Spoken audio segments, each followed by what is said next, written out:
The call came 3 days before Christmas, which felt deliberate. My mother didn't ask how I was, she didn't ease into it. "Listen," she said, her voice carrying that careful flatness she used when something unpleasant had already been decided. "It might be better if you didn't come this year." I waited, thinking there was more context coming. "Your sister's boyfriend will be here." I said nothing. "He's from a different class," she added. The phrasing hung there, clinical and vague, like a diagnosis no one wanted to explain. Later my father called, as if the decision required reinforcement. "We don't want to embarrass ourselves." "Not you." "Ourselves." My sister didn't bother with diplomacy when she texted. "He doesn't like being around nobodies." There was something almost refreshing about the bluntness. I didn't reply to any of them. It wasn't defiance that made me go. It didn't feel dramatic enough to be that. More like inertia mixed with curiosity. A quiet, persistent need to observe the shape of a boundary once it had been drawn. The house looked the same. Same wreath, same uneven string of lights my father refused to replace because still work. Inside warmth, cinnamon, familiar noise. And something else. Conversations paused when I stepped in. Not frozen, just adjusted. Like background music lowering a fraction. My mother kissed my cheek with a brightness that felt rehearsed. "You came." "I live nearby," I said. My father nodded, already turning back toward the kitchen. My sister's boyfriend stood near the tree, holding a glass of wine like he'd been photographed with it before. He had the relaxed posture of someone used to belonging immediately. He smiled politely when introduced. We shook hands. There was no recognition, which made sense. Work lived in its own sealed universe. Faces there belonged to spreadsheets, meetings, quarterly reviews, not Christmas living rooms. Dinner unfolded with the usual choreography. My sister talking about travel plans. My father offering opinions disguised as facts. My mother managing emotional temperature like a thermostat. I noticed small things. How my sister's boyfriend spoke with easy confidence about neighborhoods, schools, restaurants. The subtle vocabulary of someone fluent in unspoken hierarchies. How my parents leaned in slightly when he talked. How my sister watched him watch them. I wasn't excluded exactly. Just orbiting. Questions aimed past me. Stories told as if I were an audience rather than a participant. The peculiar invisibility of being physically present, but socially downgraded. At some point, he began looking at me differently. Not warmly.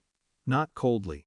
More like someone trying to remember where they'd seen a painting before realizing it wasn't the same painting at all. It happened over dessert. My mother was describing a distant cousin's promotion with exaggerated enthusiasm. My sister's boyfriend laughed, then turned toward me mid-motion, paused. His eyes narrowed slightly. There was a shift, subtle but unmistakable. The kind that happens when memory collides with expectation. "Sorry," he said slowly. I met his gaze, then, softly, with visible confusions. "Boss." The word landed in the room like something fragile and heavy at the same time.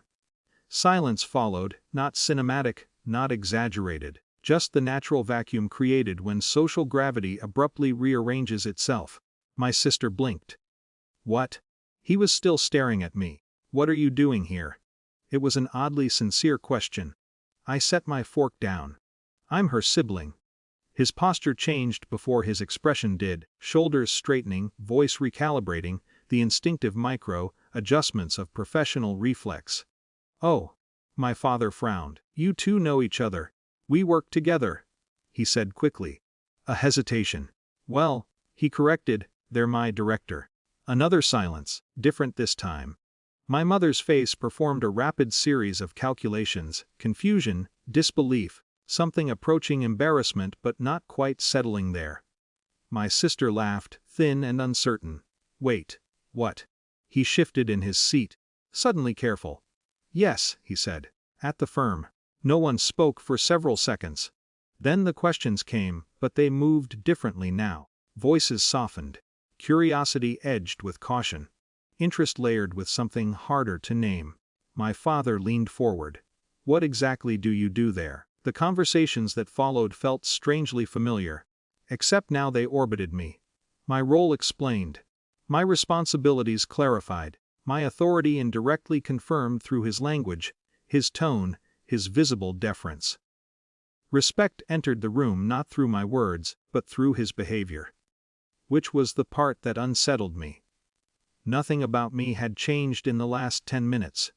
Only their perception. My sister grew quieter. Her boyfriend, my employee, answered questions with the careful precision of someone aware he was navigating overlapping hierarchies.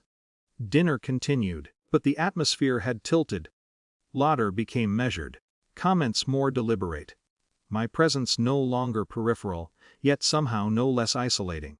Being seen correctly did not erase being seen incorrectly. When I stood to leave, my mother touched my arm. "You should have told us." "I considered that." "Told you what?" She didn't answer. Outside the cold air felt clean. Behind me the house glowed with its unchanged lights. Inside, power had shifted, nothing else had. I drove home with a curious, hollow calm. There had been no victory. Only clarification.